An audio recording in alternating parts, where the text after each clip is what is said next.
ভালচাৰ মানে নহয়, মোৰ বাইকখনৰ অকণমান ষ্টাৰ্টৰ প্ৰব্লেম হ'ল, সেইকাৰণে মই অহাত অকণমান পলমত। তোমালোকে স্কুল চিস্কুল শাৰী ধুনীয়াকৈ কৰি দিছা, খুব ভাল কৰিছা।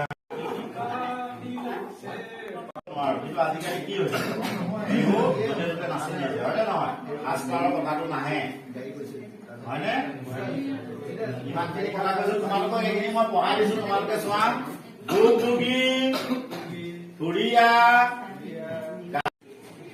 তোমালোকে সকলোৱে আহিলানে?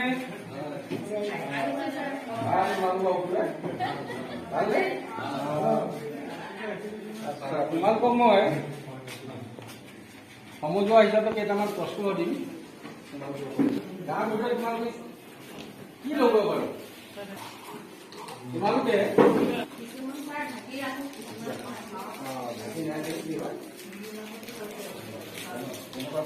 দেখিছানে? এইটো কি বাৰু? কোৱাচোন তুমি। নৰসিংহ হয় নহয়? আৰু এইটো এইটো সৰু সৰুকে কি দেখিছা? মানিমুনি হয়। অলপ আগতে আমাৰ ছাৰে কি কয়, পথাৰত ধান খেৱাৰ পাছত পেটৰ ৰোগ ভাল হয়। বুজিছানে? তোমালোকৰ মা দেউতা এইবিলাক তোমালোকৰ পেটৰ ৰোগ হ'লে খুৱাই নোখোৱাই? খুৱাই ন? তোমালোকে এইবিলাক নামটো জানিব লাগিব দেই। পাৰিবা?